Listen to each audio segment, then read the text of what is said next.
We are so excited that you are here with us today to learn valuable information to support you in your journey as a kinship caregiver. Relative and non-relative kinship caregivers like you are a vital part of our child welfare system. Not only are you serving in a caregiver role to protect a child, but you are working in partnership in their healing journey, supporting reunification, co-parenting, and preserving familial connections for the child or children in your care. For some, this journey may only be a handful of months. For others, this journey may last a year or more, or even become a more permanent situation. Each family is unique, and their path to healing and permanency will look different. We know stepping up to take on this role is a huge commitment. We are thankful for the protection and care that you are providing and hope to provide a sense of support to you as you navigate through this experience. Placement stability and partnership are of utmost importance. Just because you are kinship doesn't mean this will be easy.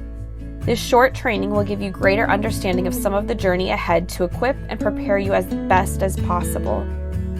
Next, our speaker, Bill Nunnally, will share valuable information related to the impact of trauma and the importance of placement stability, co-parenting, and partnership. Hi, my name is Bill Nunnally, and I work for Heartland for Children.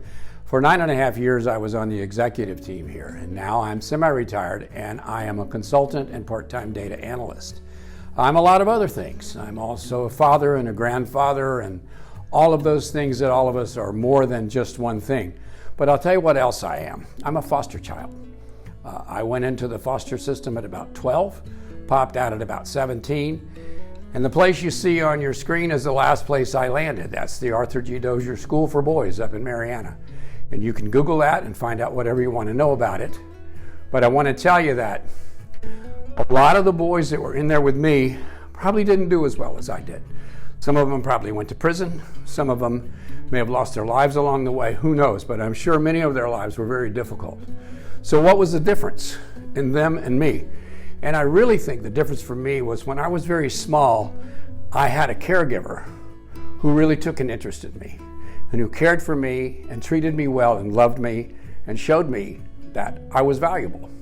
Later on, when I got out of reform school, there was someone else that got into my life and helped me find a job, helped me go to school and finish high school. And it was that one caring adult that came along at the right time, and that's who took care of me and helped me. And research now shows us that for any child, it only really takes one caring adult to change that child's life. And for all of you that are thinking about taking care of these children and bringing them into your care, remember that you just may be that one caring adult, but you're taking on a big job, and you need to understand a little bit about what you're being asked to do. Now, who are these kids? These kids are just like us. We are all the sum total of our experiences. Whatever we've been through in our lives, that's who we end up being. These kids are no different. Whatever they've been through, that's who they are. They've had their own journey, and a lot of their journey may be not really understandable by even you, the caregivers that may know the family. Because while you may know the family from a distance, you may not realize what actually went on inside that family that resulted in these children coming into care. That journey has shaped them, and their actions, their words, and their ability to connect with other people will reflect everything that they've been through. And know this, that trauma physically changes the brain, and in turn changes the way that the brain responds to the world that it experiences. And I'm going to talk a little bit about that because it's really, really important that folks understand that. And who else is in this picture? The parents of these kids. And what we've learned about parents is that they are almost always folks who come to us with their own history of trauma. And so if you're going to be around these parents and work with these parents, you need to understand that as well. Now, a little bit about the brain. There's basically 2 response centers in the brain. It's a lot more complicated than this, but it's important to understand what it is. There's a thinking brain, and when we're not under stress, our thinking brain can oftentimes work just fine. But when we're under stress, the thinking brain gives way to the emotional brain. And we all do this.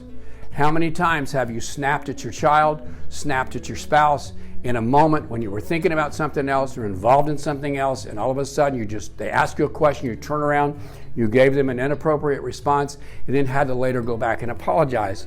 Once your emotional brain went offline and your thinking brain came back in. This happens to all of us. So anytime we're under any kind of stress, a lot of times our emotional brain gets to be in charge of things. Now, I want you to understand a little bit about the brain, and I want you to look right in the middle. There's a little round dot in there, and that is called the thalamus. The thalamus is your control center or your switchboard. All the stuff that comes into your brain from your 5 senses passes through that thalamus. And you also should understand that your brain scans its environment constantly, thousands of times a second, because your brain really only has one job, and that job is to keep you alive.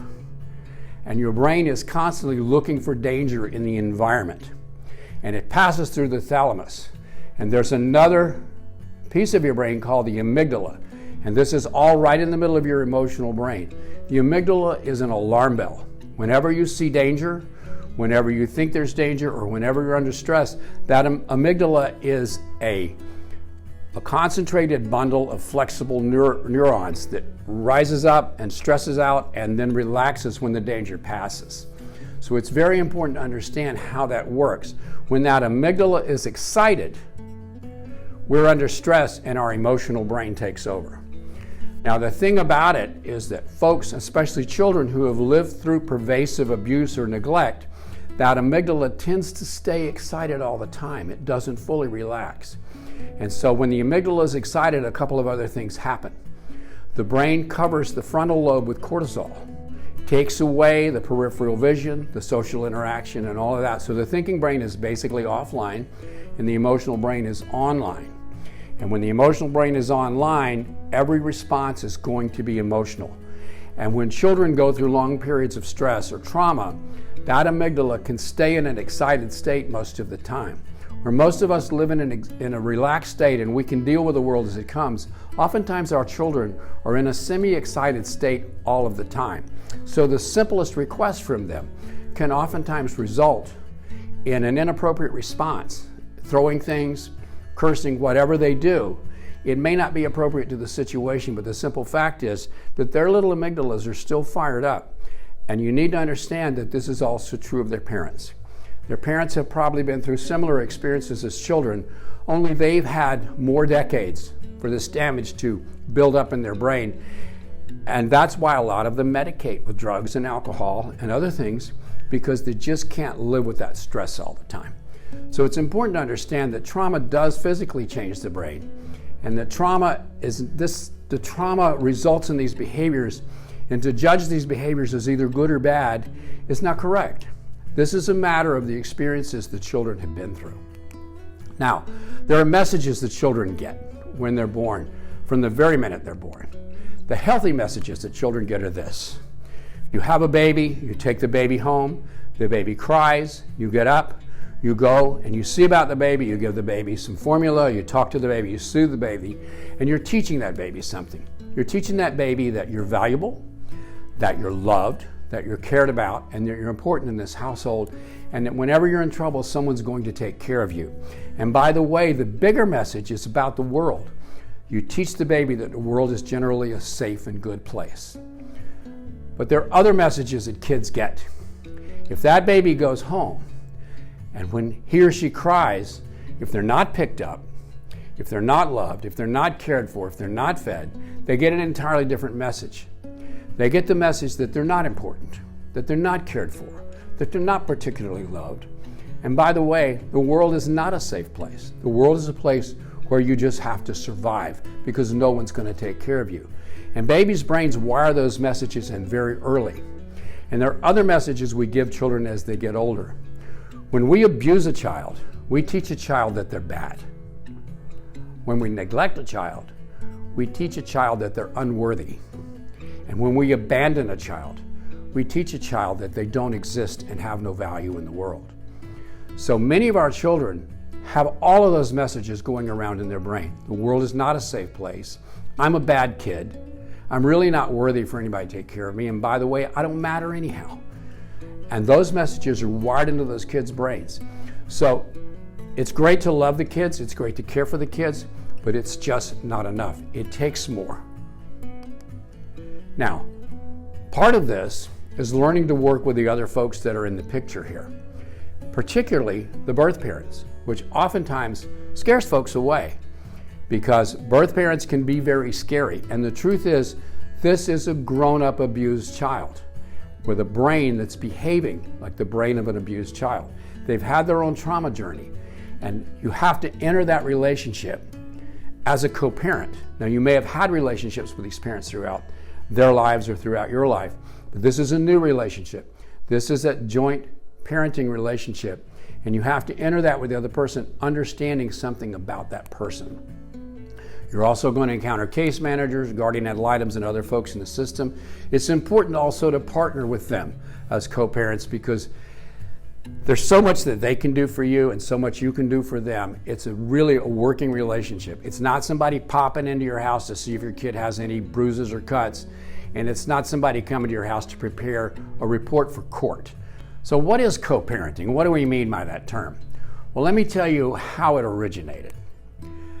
It really is essentially rooted in parenting responsibilities being shared by biological parents who don't live together, whether they're divorced, separated, or they were never married. And this is something that was actually codified in Italian divorce laws a long time ago. And the concept of it is something that we want to remember, because the concept in the Italian divorce law and the way it's written, it states clearly that children have a right to have a stable relationship with both of their parents, irrespective of the parents' relationship to each other. So it means that even if mom and dad have a bad history, don't like each other, whatever, that should not affect the child. And we see that all the time with folks that are splitting up and getting divorced, and the kids get in the middle of it, and they're fighting over who gets custody, and all of that junk that adults do. But the kids have no business in the middle of that. This is a place where children need to know that everybody's working together to take care of them. And I want to emphasize that to you, that this is about the child's right to have a stable relationship with both parents. And in our case, it's about the child's right to have a stable relationship with their caregivers and their birth parents. Irrespective of how you feel about their birth parents, irrespective of how the birth parents feel about you, that should never enter into anybody's relationship with this child. Everybody's got to work as a team, as partners, and to do this for the kids. So what does it do for us? Well, it does ask the parents to be more responsible for the care of these children. A lot of times we have our parents who kids go into foster care, or they go into relative care, or they go wherever they go in the system, and the parents have a weekly visit. So the parents show up at the visit, they got some toys, they got some McDonald's, and they become now what we call Disneyland parents. They only show up and bring good stuff, and they really don't have to help with homework. They don't have to help with bedtime. They don't have to do any more of the day-to-day care of their children. And research tells us that when relatives and folks that the parents know have the children, the parents are less likely to reunify with the children because they trust the people who have their children. And they're not as anxious to get their kids back. Plus, they're able to live their lives the way they want to without having to care for their children. Co-parenting is asking those biological parents to get involved, to be there for homework, maybe to be there for school meetings, to be there for doctor's appointments, to be there as a parent should be there. Now, the other thing it offers parents is it allows the caregivers of the children to model positive parenting behaviors for these parents. We can send parents to parenting classes all day long, but the best learning comes from seeing it done. And you have the opportunity to model that. Many of our parents have never seen positive parenting modeled. They didn't have it as children, and they don't know how to do it. It's not that they don't love their children. If love did it, we wouldn't take anybody's kids away, because all these folks love their children. They just don't know how to parent them. The other big part of this is it will remove the triangulation that occurs when children are torn between different parenting figures. You have them during the week. Wednesday they go see the parents, and the parents say, "Are those people being mean to you?" Well, kids, especially small kids, they want to please whoever they're with at the time. And they say, yeah, I don't like them, I want to go home, they're mean to me. They come back from the visit and the caregivers say, well, how was it? Well, mom and dad, I think they might have been stoned or whatever. So you've got a lot of this back and forth that goes on. It eliminates that if folks are working together. We don't have that anymore. And let me tell you that triangulation can oftentimes result in problems for you. They can call in unfounded abuse reports against you. They can harass you. If you're not working in partnership with them, then the two of you become essentially monsters under the bed. You don't know what the parents are doing, parents don't know what you're doing, and everybody's just kind of making it up in their head. Also, if the child's old enough, the child can be asked to be part of this co-parenting team, to do their part. What does that mean for a kid? It means coming home and doing your homework. It means letting both your caregivers, your aunt and uncle, whoever's caring for you, and your mom and dad know that, yes, I did my homework. Yes, I made good grades. Yes, I can be part of this team. I can do my part. And it's very important. Only works with the children that are old enough to understand the concept, but still it's something to think about. Now, it clarifies everybody's roles and expectations at the outset of the case. Who's doing what and when are they doing it? And you can actually sit down and make co-parenting plans with parents, which is not really a bad idea, and we have done that in the past. The most important thing, though, that co-parenting does is it forms a team to support the child. And the people that are caring for the child and the people who love the child are not divided, because what this is about is the child's right, again, the child's right to have a stable relationship with all the parenting figures that are in his or her life. So why would you want to do it? Less friction. You don't have the friction between you and the birth parents because you're working as a team. Pick up the phone and call if you've got a question. You want to know something? Here's the information. Better understandings about who's doing what and who's supposed to do what and where we're going with stuff. And I'm going to say this too, it results in better outcomes. Research has showed us that when there's a strong co-parenting relationship in play, whether that's with foster parents and birth parents or with biological caregivers or non-relative caregivers and parents, whoever's caring for that child, if there's a strong relationship between those caregivers and those parents, we get better case outcomes. Kids go home sooner and they stay home longer. And those are the reasons you should co-parent. But please go into that knowing that you're dealing with traumatized children and traumatized adults, and you're going to have to be the person that brings the stability to the relationship. Bill brought forth some powerful insights and information. As you navigate through our system of care, you may find it confusing and overwhelming. Please know that our caregiver support team and your case manager are here to help provide clarity to questions you may have. Each of us play a unique role for each case we work with. Your case managers play an active role in many moving parts of the case to include parent contact and encouragement or referrals for services, completing professional documents such as assessments, court documents, and home studies, monthly visitations with children to ensure their safety and protection, and attendance to court and staffings are some of the primary responsibilities. But they hold many responsibilities that may look different for each case they are assigned to. If you have a guardian ad litem assigned to the case, they are largely made up on court-appointed volunteers. They are intended to be the voice of the child and make recommendations to the court regarding what is best for the child. Our Caregiver Support Department team is here to link you with community resources, guide you on financial benefits you may be eligible for, and if interested and eligible, approve caregivers for programs like Level 1 licensing or the Guardianship Assistance Program. As a caregiver, you play a huge role in the life of the child or children placed in your care.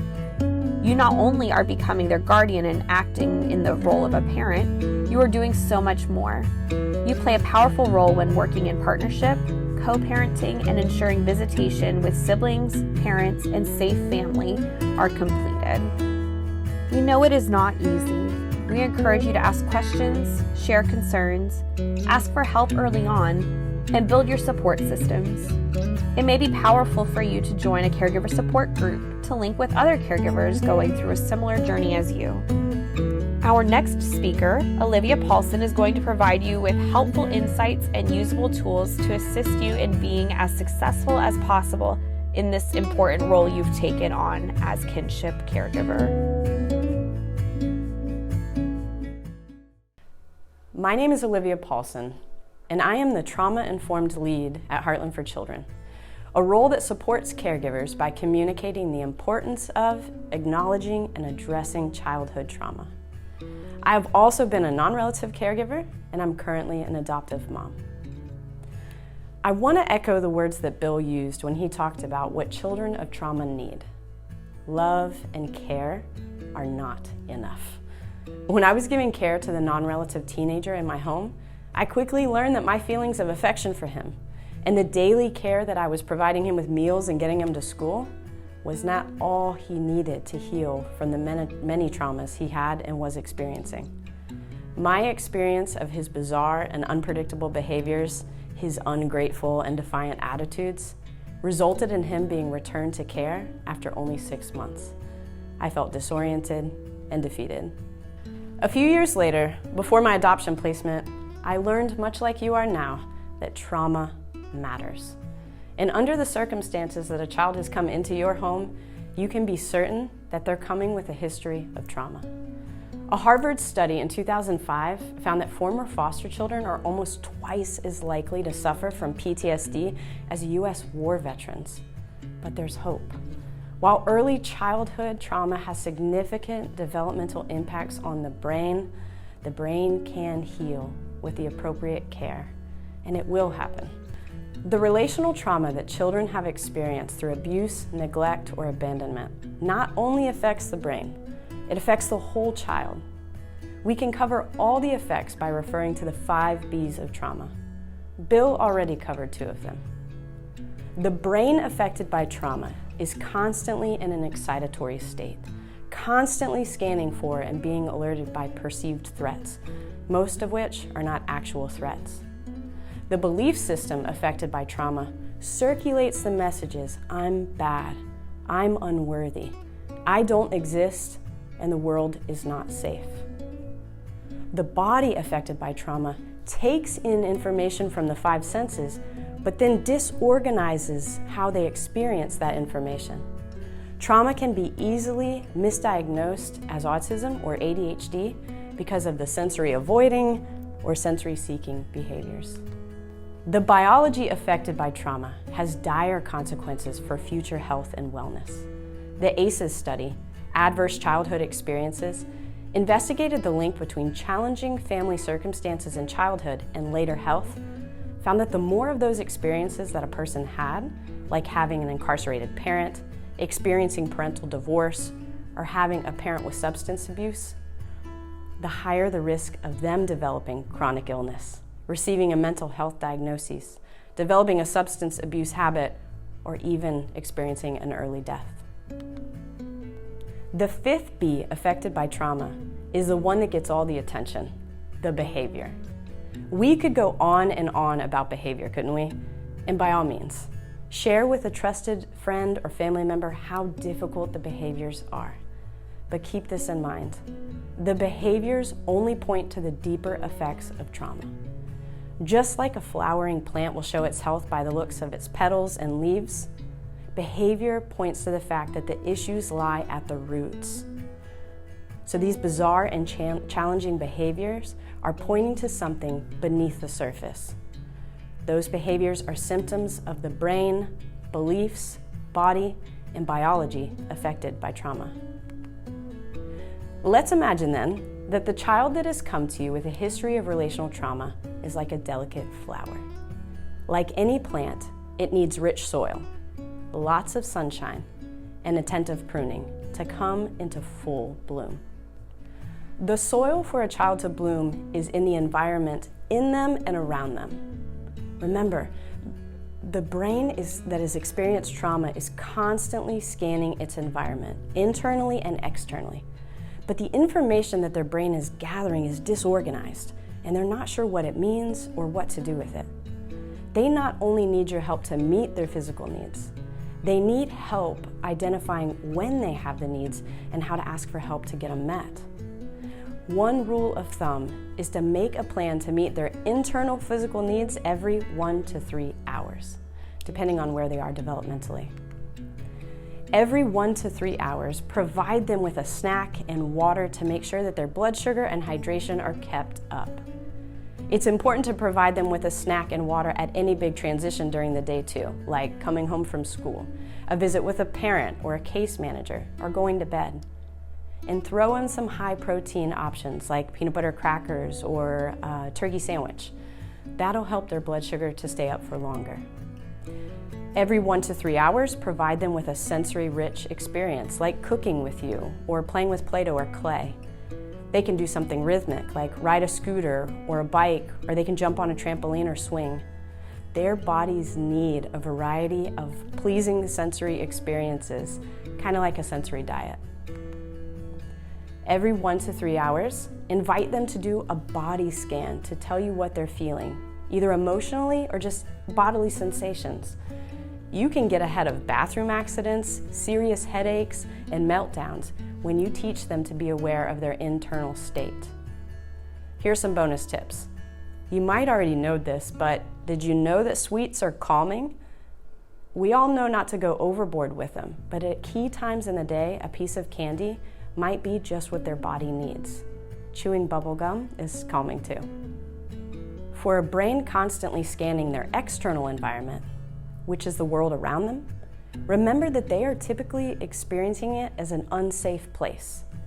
You can give them the feeling of safety by making their world predictable. Make their world predictable by creating a meal menu for the day and for the week. Schools often help out because they send the printed ones home for lunch. Seeing that there's a plan for food and that there's food in the home helps to make them feel safe.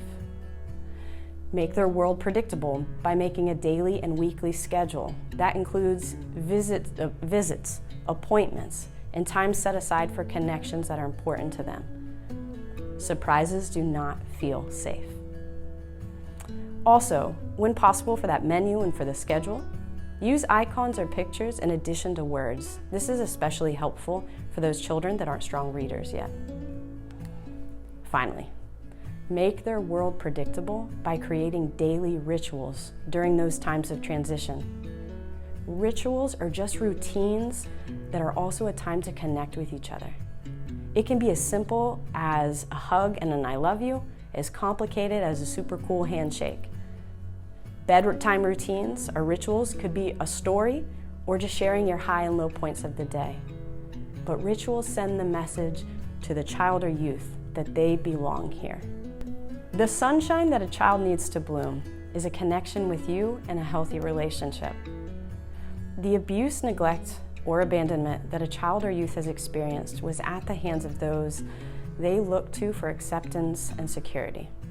Relational trauma is particularly disorienting because the one you're supposed to run to when you're afraid is the one making you feel afraid. Because of that, relational trauma can only be healed in a safe and healthy relationship. Now, our relationship and parenting styles were passed down to us from our parents, who got them from their parents, who got them from their parents, and so on. Let's refer to these as our inherited weather patterns. To heal in a relationship, a child needs a lot of relational sunshine. This sunshine is delivered by a set of nonverbal engagements and in a posture of kindness. They need you to look at them with warm eyes. Speak to them in a kind tone. Give them hugs. Sit down with them at meals and activities that they enjoy and be playful with them. It's in these ways that a child experiences that they are valued. Sunshine is not an easy weather condition to provide frequently to children if it's not the weather pattern that you grew up with. Maybe yours was overcast with a lack of attention to you, or stormy with a lot of anger or yelling. That doesn't mean that you're incapable of providing sunshine. It only means that you need to be mindful of your weather pattern when relating to the child, so you can choose to let the sun shine through. Listen, no one is sunshiny all of the time. Be forgiving to yourself when storms come. Now, onto the part of the plant that we can see. The pruning that a child needs to bloom is your careful and attentive discipline. A beautiful garden takes careful and attentive pruning.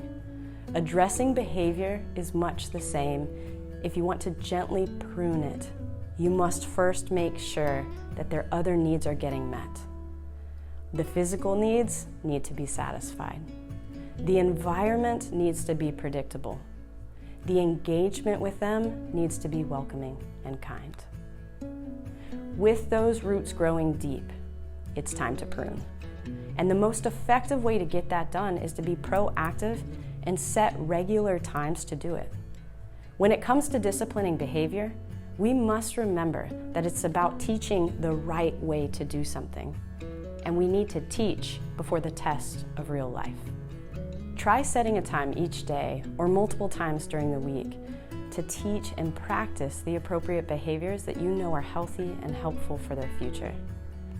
By using puppets with the little ones or role-playing with the older ones, it can be a lot of fun to practice doing things the wrong way and the right way. For example, you might want to teach what it looks like to be respectful in the grocery store. The wrong way would be running down the aisle and snatching things off the shelves. The right way would be to stand near the cart and play with the toy that you brought from home.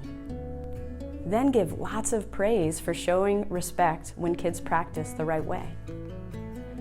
When children or youth use inappropriate behaviors, you can do an unplanned pruning by prompting them to redo the behavior the appropriate way. This can be more effective if they've been practicing the right way beforehand. You can simply say, "How about a redo?" or "Let's try that again with respect." Another way to prune behavior is to avoid power struggles. Highly avoid power struggles by sharing your power with them. I know, it sounds crazy, but we know that they'll be making their own decisions someday anyway. So we have to teach them how to use their power, their decision-making power, responsibly. You can do this by giving choices or compromises to a child after giving them a directive, like, "It's time to take a shower. Do you want to do it before or after your bedtime snack?" Maybe they don't like the choices, so you can ask them if they would like a compromise. Whatever they propose, if you've determined that they're stinky enough for a shower, they still need that shower, and that part stays in the deal. Sharing power can be a game changer with defiant behavior if used consistently. Children learn that their voice matters. Now, there are times, especially right after a big change happens, that the emotional brain of a child is so easily triggered by fear that they're in this state of fight, flight, or freeze. This could look like rage or arguing, running or hiding, or ignoring you. In this fear state, keep your words few and calmly stay near them, even if it's out of reach, but within sight. Many children don't even remember what they do when they're in this state, and they need your calm to become calm themselves. Now, a major part of this journey, and Bill mentioned this, is your expectation to co-parent. A lot of what was shared can be directly applied with the relationship with the parents too. Everyone would benefit from a snack and some water during a visit or before a big conversation. Communicating about and being flexible with the schedule for visits and appointments with parents and involving them will help them feel safe and welcome. And listen, parents have weather patterns too that they inherited from generations, so we can be forgiving if they have an off day. Your sunshine in the relationship could be contagious. And when parents show big emotions, be understanding and keep your words few. Any of our brains can get hijacked by fear, and we need some time to let those big emotions settle. Wait to make any big decisions until everyone's brains have settled and their thinking brain is engaged again. Trauma matters. Here you've gotten a glimpse of ways to acknowledge and address relational trauma that children in your home have experienced. And your learning doesn't have to stop here. You can reach out to your Heartland for Children support team to think creatively about how to bring healing in response to that trauma. I hope you will. Thank you for your time. Keep helping the children bloom. They're worth it. We hope that you enjoyed Olivia's beautiful analogy and gained valuable information to help you as you play a vital role in the healing, growth, and development of the child entrusted in your care. We expect this will be challenging.